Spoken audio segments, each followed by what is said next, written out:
첫 번째부터 진행을 하겠습니다. 자, 여러분 위키드 뮤지컬 보신 분 있나요? 혹시 보신 분? 위키드 없어요? 또 오랜만에 보네요. 이렇게 문화적으로 척박한 그룹을. 근데 뭔지는 아시죠? 근데 어떤 내용인지 대략은 아시죠? 하도 광고를 많이 하니까.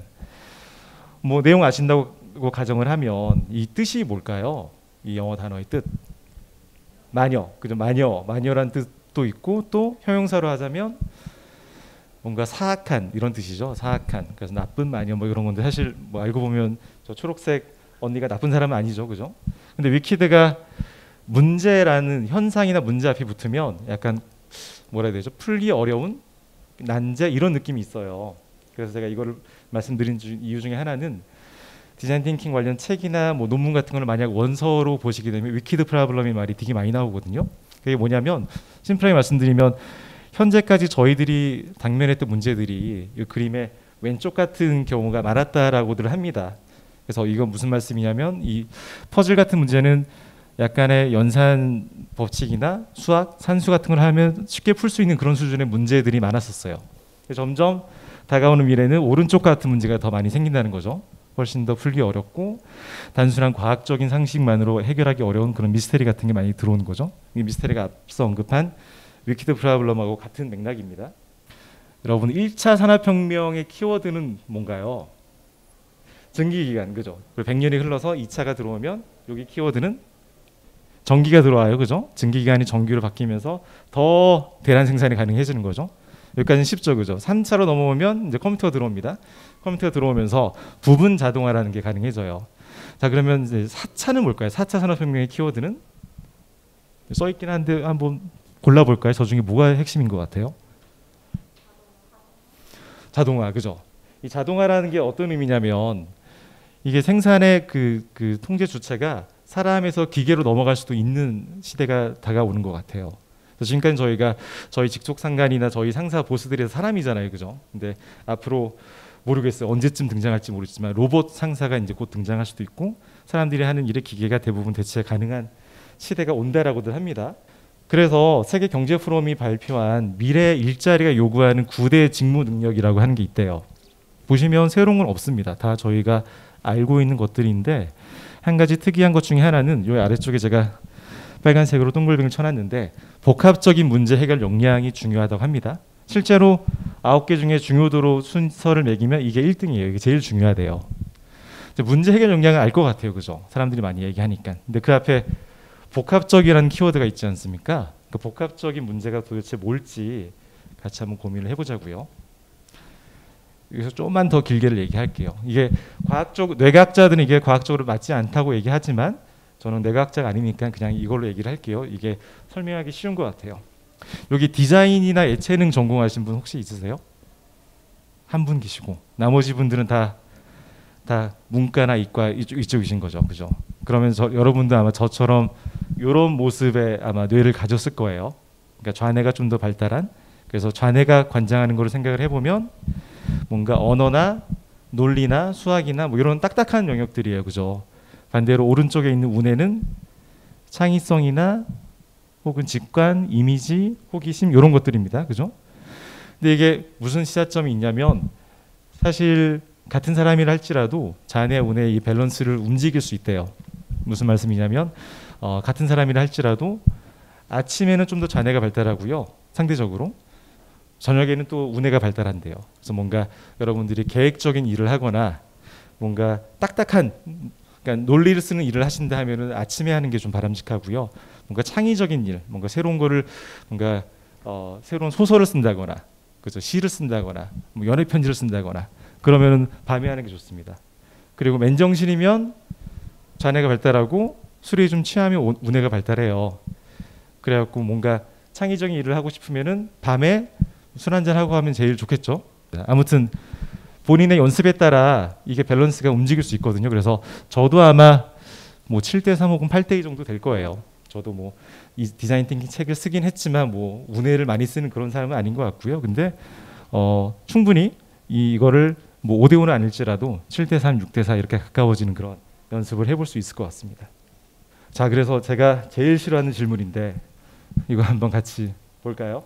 제가 써놨어요. 제가 수많은 디자인 띵킹의 정의를 보고 제 나름대로 써놨거든요. 한번 볼까요? 그냥 읽을게요. 제가. 디자인 띵킹은 실리콘밸리에서 시작된 문제 해결법으로 기존 로지컬 띵킹과 달리 다소 느슨하고 엉뚱한 방법론으로 시작합니다. 고객과의 공감에서 시작해 고객이 평소 가장 불만을 가진, 즉 페인 포인트, 고충 혹은 불만사항을 해결하기 위해 규추법, How might we 등을 통해 새로운 아이디어를 내고 프로토타입을 만든 후 고객을 초대해서 아이디어를 검증합니다. 즉 고객 중심의 문제 해결 방법입니다. 어떠세요? 좀 약간 좀 감이 오시나요? 여전히 좀 거리감이 있죠, 그죠? 그래서 디자인 띵킹을 사실 수많은 새로운 컨셉들이 다 한마디로 정의하기가 쉽지는 않지만 디자인 띵킹은 정말 그런 녀석들 중에 대표인 것 같아요. 아무리 제가 이거를 해봤자 사실 이걸 한 번에 알아듣는 사람은 거의 없고요. 사실 더 중요한 건 그럴 필요도 없는 것 같아요. 그래서 오늘 이따가 끝날 때쯤엔 다시 한번 복습을 하긴 하겠지만 너무 한마디로 정해야 할 거라는 그러한 약간 강박관념에서 좀 벗어났으면 좋을 것 같습니다. 여러 방법론이 있습니다. 스탠포드 디자인 스쿨에서 5단계를 정의를 했는데 공감하기, 문제 정의하기, 아이디어 생각하기, 시제품 만들기, 테스트하기. 요거에 또 다른 특징이 있는데 좀 뭐 어떤 게 보이세요?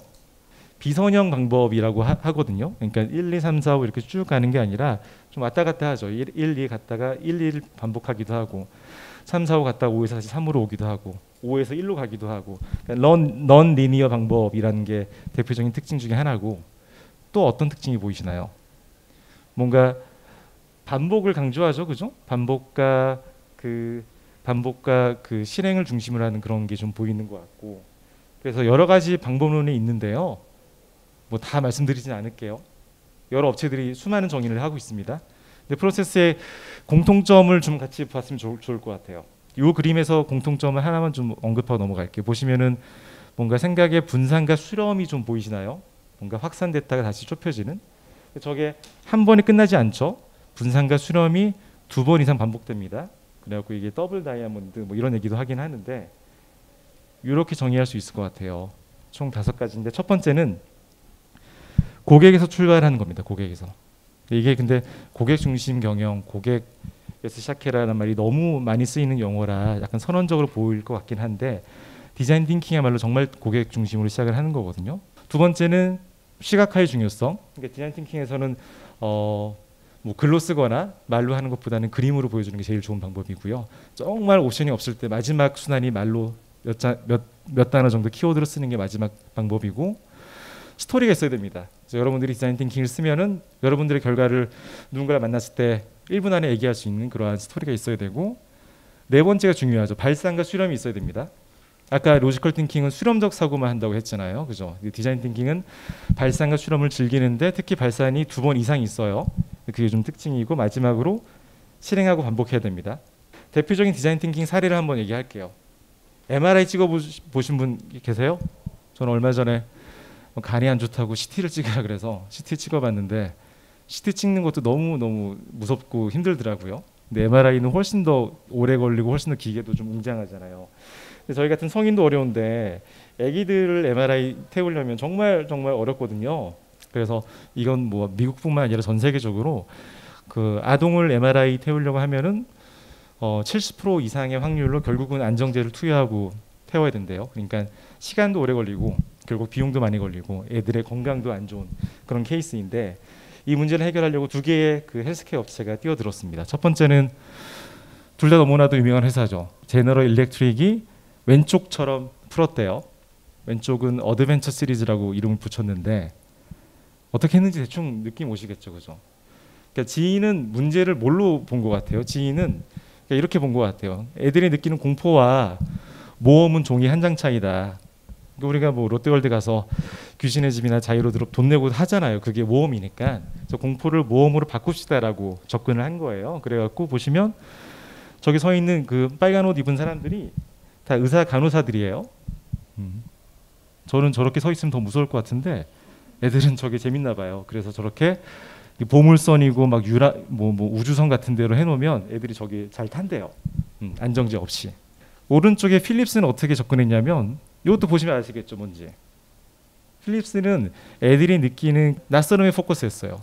결국 애들이 MRI를 무서워하는 게 낯선 환경에 본인 혼자 가야 되기 때문에 낯설음을 친숙함으로 바꾸는 연습을 시작을 했고, 그래서 저렇게 미니 MRI를 만들고 애들이 좋아하는 코끼리나 악어 같은 거를 넣어보고 걔네들이 죽지 않고 살아나니까 다시 자기 몸을 옆에 가서 실제 MRI 태우는 그런 방법인데, 질문 또 하나 드려볼게요.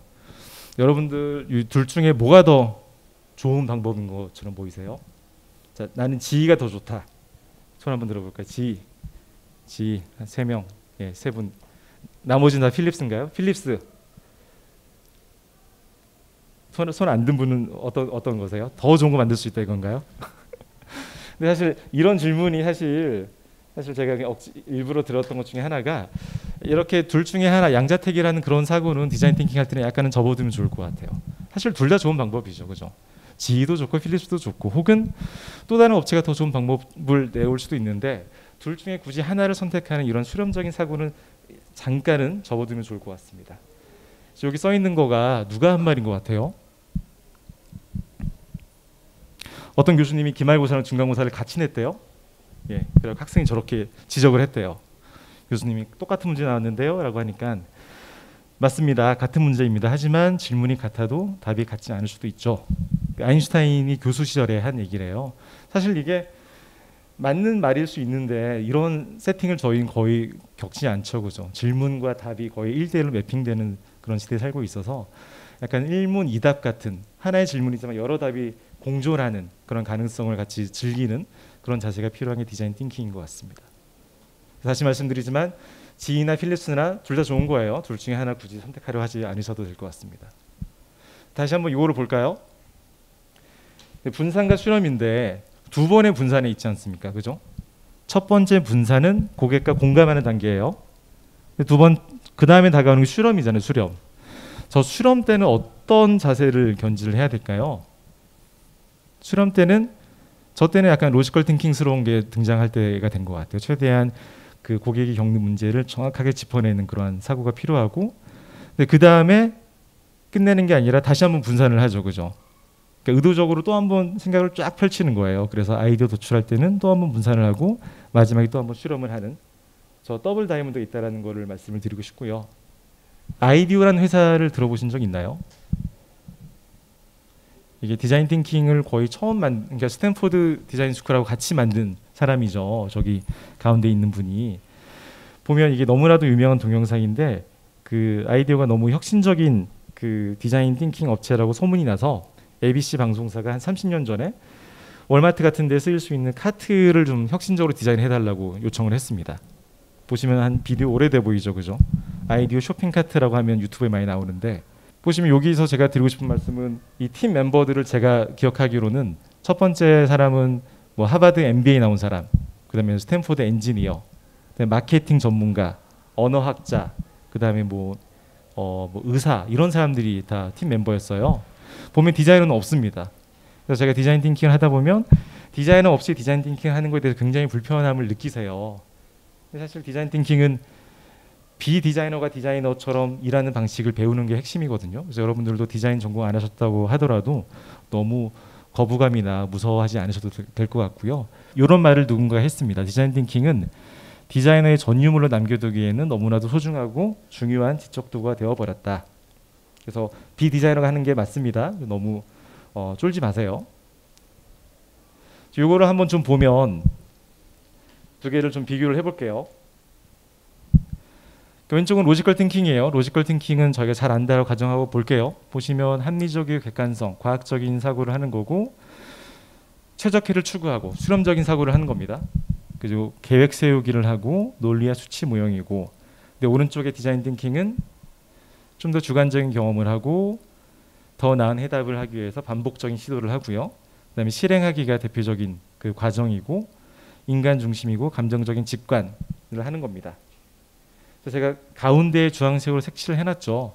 제일 대표적인 차이점 중에 하나가 로지컬 띵킹은 뭔가 계획을 좀 더 중요시하는 그 사고 방식이고요. 오른쪽은 약간 닥치자마자 실행을 한번 해보는 그런 실행 중심의 사고 방식인 것 같아요.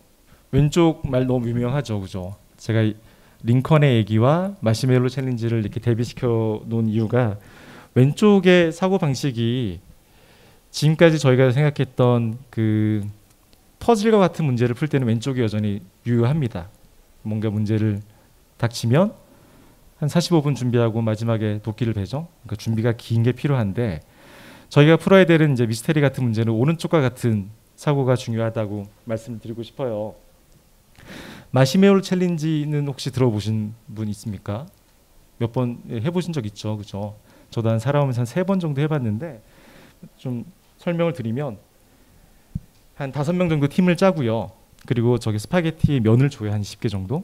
그리고 테이프를 저렇게 하나 주고 그다음에 실을 주고 마시멜로 하나 주는 겁니다. 그리고 나서 어딘가에 지탱하거나 매달지 않고 제일 긴 탑을 쌓는 거예요. 여러 가지 실험을 했어요. 누군가가 뭐 CEO들의 집단, CEO가 한 그룹이고 또 혹은 MBA 학생들의 한 집단, 혹은 변호사 집단, 뭐 이런 혹은 유치원생 집단 이렇게 집단을 짜서 실험을 해봤어요. 근데 어느 집단이 제일 성과가 좋았을까요? 누가 제일 높게 쌓았을까요? 뭔가 유치원생일 것 같죠, 그죠? 왜 그랬을까요? 그렇죠. 예. 그 친구들은 계획을 안 짜요, 그죠? 계획을 안 짜고 처음부터 막 쌓거든요. 처음부터 본능적으로 마시멜로를 위에 놓고 시작을 해요, 걔네들은. 근데 우리들은 어떻습니까? 18분이 주어지면 18분 중에 17분은 계획 짜는 데 시간을 써요. 네가 맞네 내가 맞네 막 싸우다가 마지막에 1분을 마시멜로 짜장 올리는데 결국 무너지잖아요. 그러니까 저희랑 유치원생의 가장 큰 특징은 앞에 했던 요겁니다. 계획을 세우고 하는지 혹은 계획 없이 실행부터 하는지. 그러니까 때로는 실행부터 대놓고 하는 그런 정신이 필요한 것 같아요. 그래서 유치원생들을 보면은 이런 별의별 모양이 많이 나와요. 보면 저희들은 보통 약간 삼각형 모양을 생각하는데 걔네들은 공룡을 되게 좋아하더라고요. 저런 특이한 모양도 많이 나오지만 제일 높게 나옵니다. 유치원생을 이기는 유일한 집단이 성인들 중에 건축가들 집단이 유일하게 얘네들을 이긴대요. 다행히 그 부분들은 뭔가 그 뭐죠? 측량이나 도량 이런 것도 알고 삼각함수도 알고 막 그러잖아요. 그것 빼고 우리들은 다 진대요, 이 친구들한테. 뭔가 시사하는 점이 있는 것 같습니다.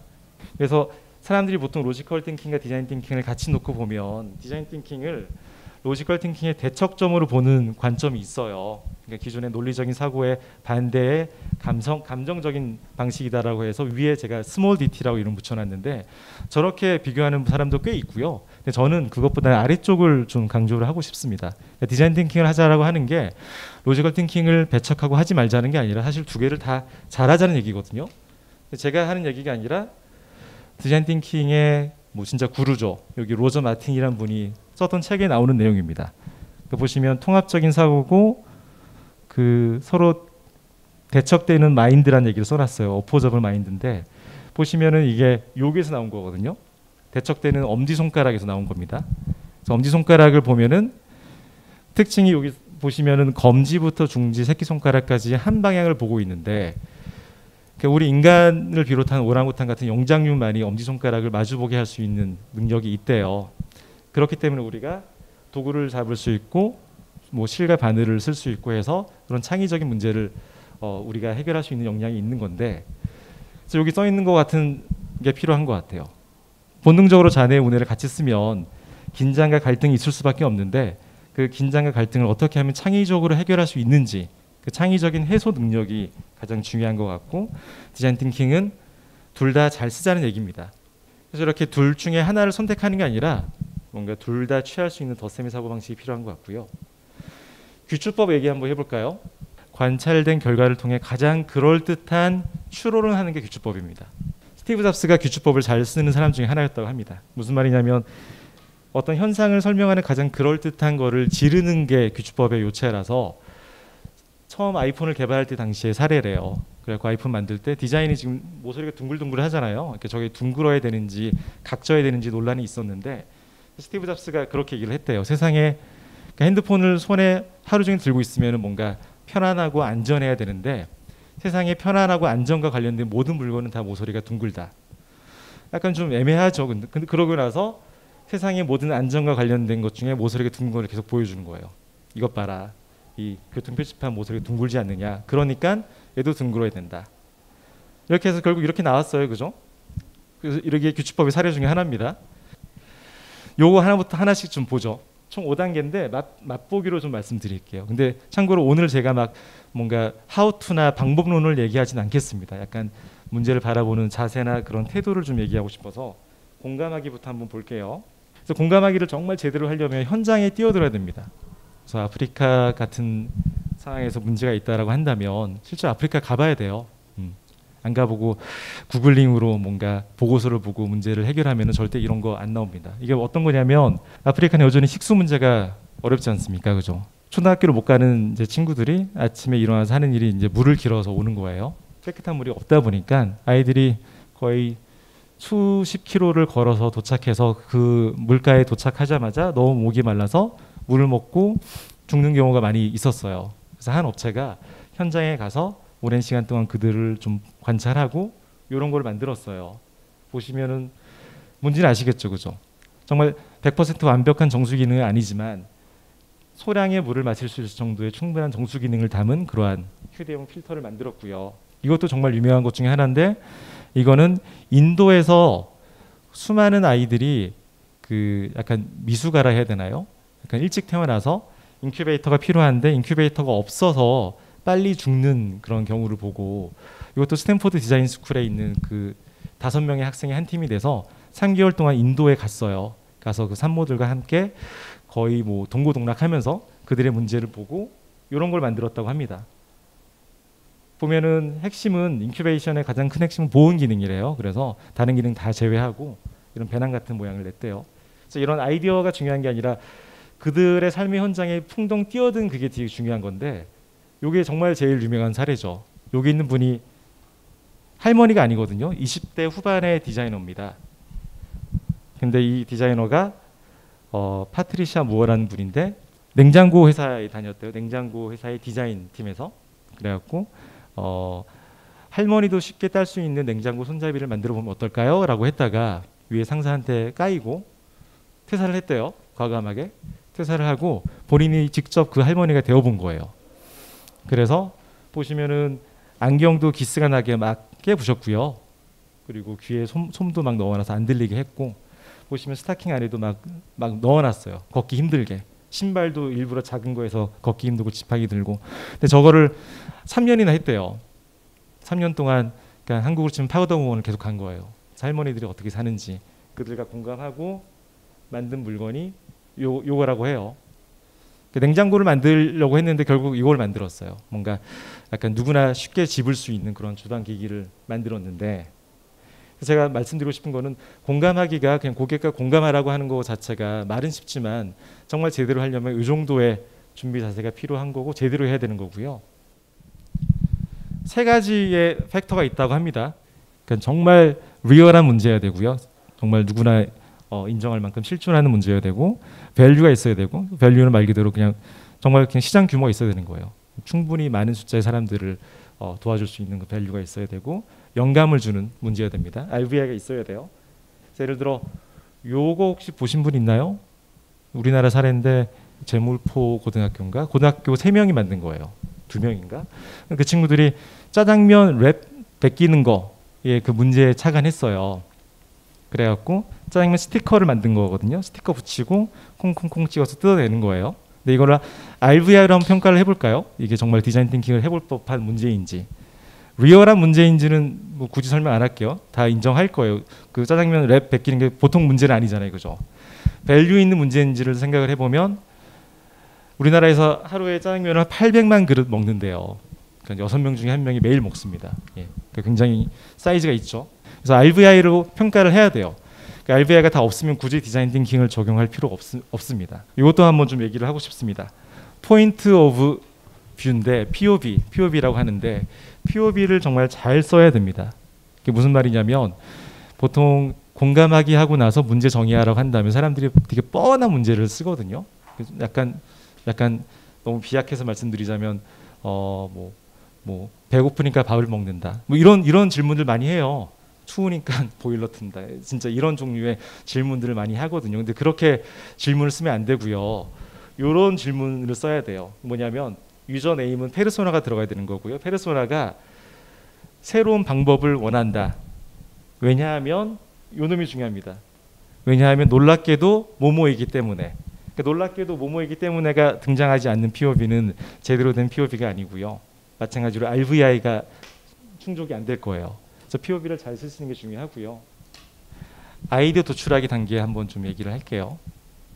제가 아까 스탠포드 디자인 수업을 들었다고 하지 않았습니까? 그죠? 제가 줌으로 처음 했던 그 워크숍 첫째 날이었는데 밤 12시였어요. 한국 시간으로.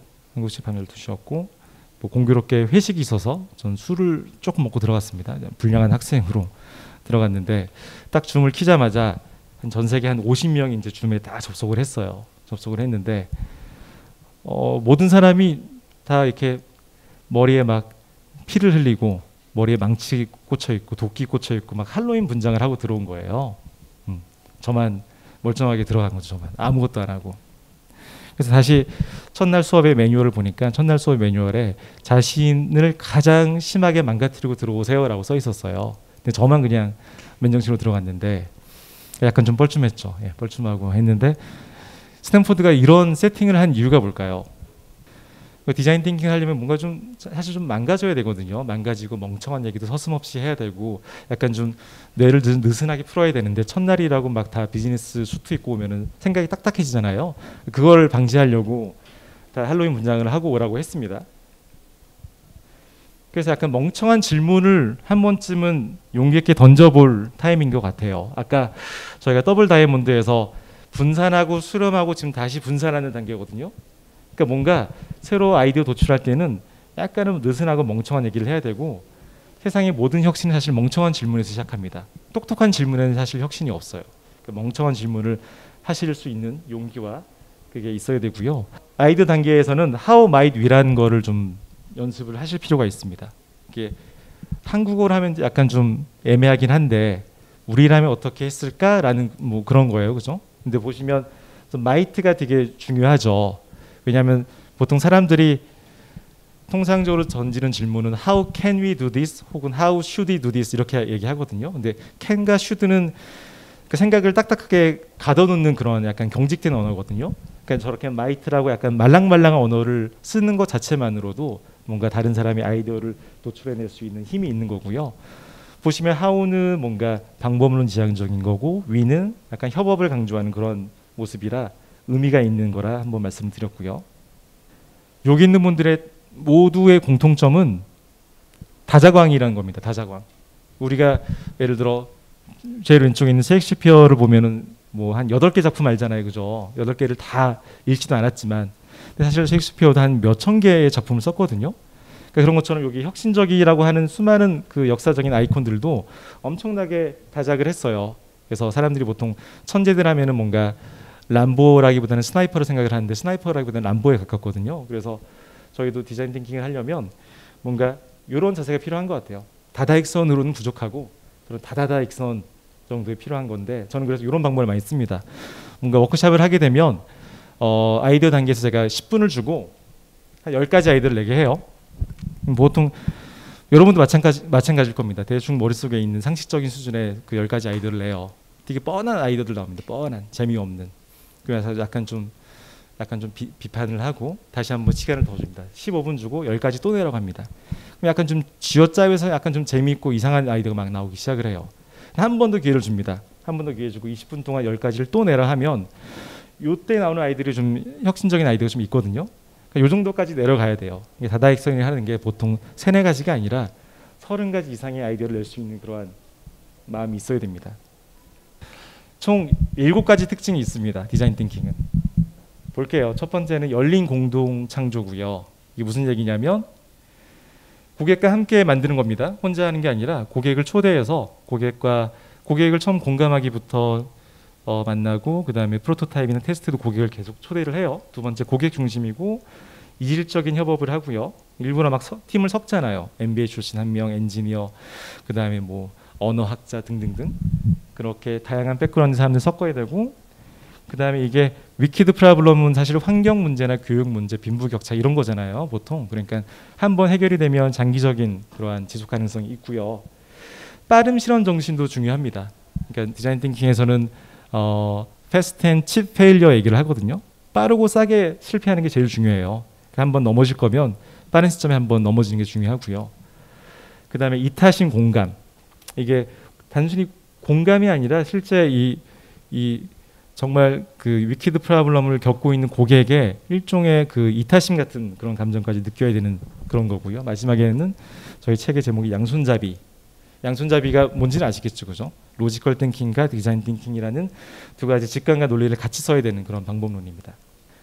제가 그래서 수많은 강의를 하고 뭐 강의도 많이 하고 워크숍도 많이 하고 해서 끝나면 제가 막 서베이 같은 거 하거든요. 그래서 막 서베이를 해보고 샘플이 많지는 않지만 제 자체적으로 조사를 해보면 잘하는 사람들 특징이 있는 것 같아요. 성별로 보면 남자랑 여자랑 보면 누가 더 잘할 것 같아요? 여자가 좀 더 잘합니다. 예, 그럴 것 같죠, 그죠? 여자가 좀 더 잘해요. 국적으로 보면은 국적이 아니라 문화권으로 봅시다. 동양권과 서양권으로 보면 서양권이 좀 더 잘해요. 예. 아무래도 제 샘플에 한국인이 많아서 그런지 몰라도 한국인이 진짜 못하더라고요.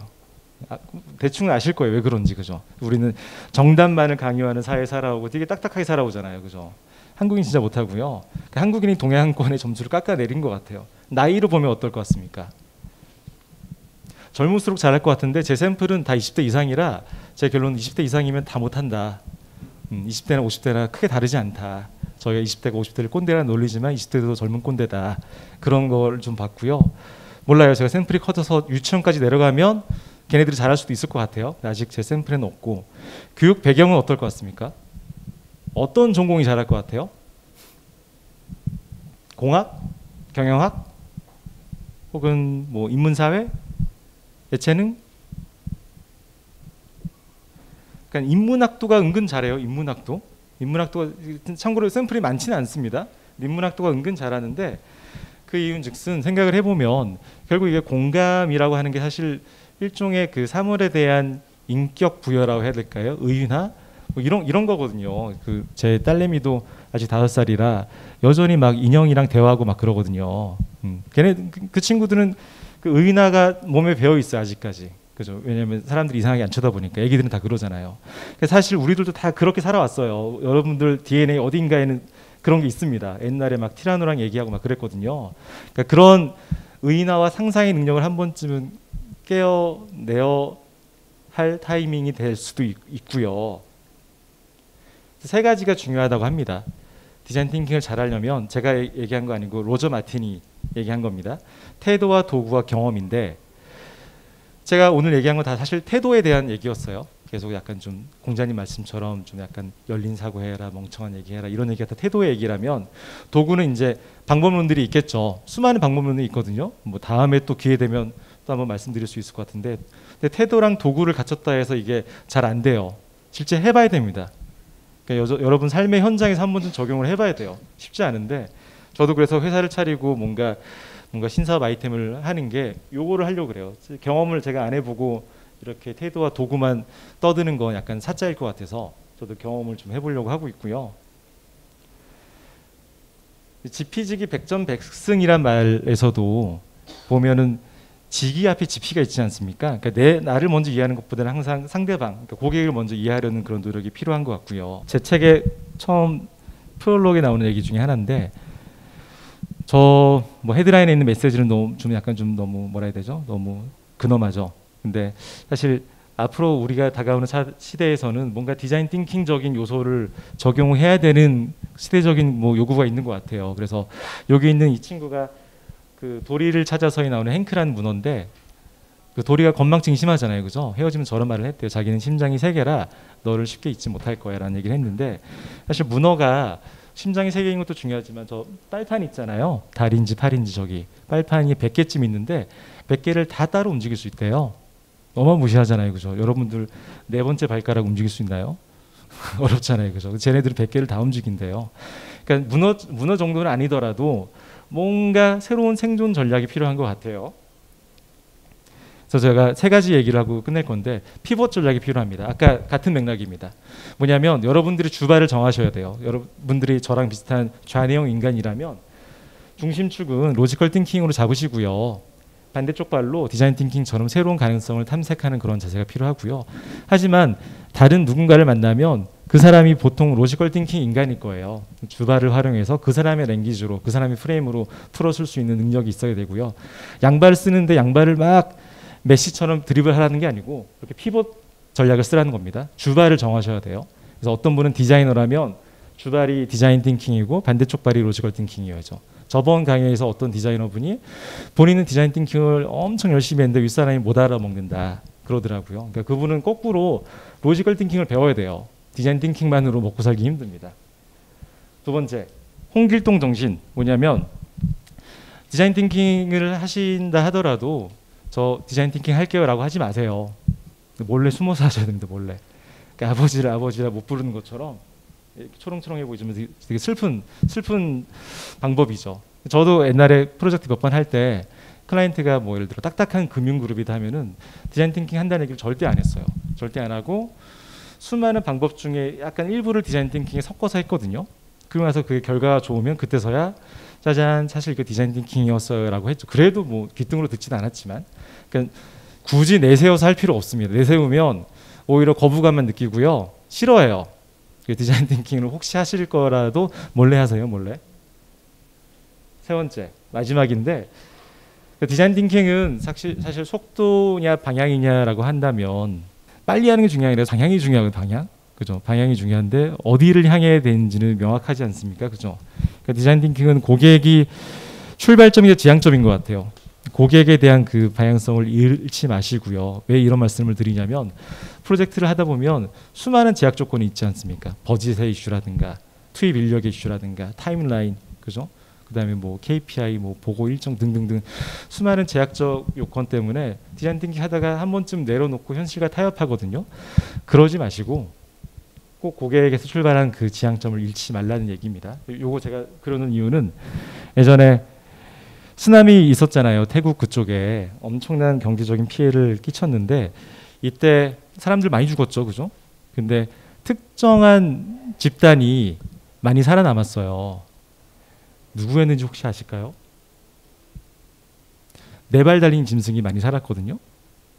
네 발 달린 짐승이 왜 많이 살아남았을까요? 네 발을 땅에 딛고 있었기 때문에. 무슨 말씀이냐면 사람들은 해먹에서 막 몸을 이렇게 하기도 하고 수영도 하고 공 놀고 술 먹고 있고 하니까 멀리서 사실 쓰나미 오기 전에 지진부터 오지 않습니까? 땅의 그 진동을 감지를 못했는데 네 발 달린 친구들은 발을 다 땅에 딛고 있었기 때문에 그걸 먼저 감지하고 산의 중턱까지 먼저 올라가서 대피하고 있었어요. 그래서 현장을 가보니까 산 중턱에 닭은 두 발이군요. 소, 돼지, 말 이런 애들이 막 있었던 거죠. 그래서 뭐 제가 드리고 싶은 말은 뭔지 아시겠죠? 아무리 수많은 풍파가 여러분들을 뒤흔들고 힘들게 할지라도 디자인 띵킹을 한다라고 칼을 뽑아냈으면 고객에 대한 지향점에 두 발을 딛는 거를 잊지 마십시오. 제가 이거를 실제 현장에 찍으려고 스탠포드 디자인 워크숍을 신청을 했는데 못 갔죠. 그러니까 스탠포드 디자인 스쿨 로비에 있는 편말이라 하고요. 너무 멋있는 말인 것 같아서 써놨습니다. 그죠? 미스테이크도 없고 성공도 실패도 없고 단지 만드는 것만 있다. 그죠? 디자인 띵킹은 아까 말씀드린 것처럼 칩 앤 패스트 페일러잖아요. 실패하더라도 한 번쯤은 싸고 빠르게 만들어보는 이 만드는 정신이 중요한 거고 책상에 앉아서 링컨처럼 도끼 가는 거에 집중하지 마시고 한 번쯤은 유치원 학생들처럼 뚝딱뚝딱 만들어보는 정신이 필요한 것 같습니다. 이상 제 강의를 마치고요. 이제 마무리할까요?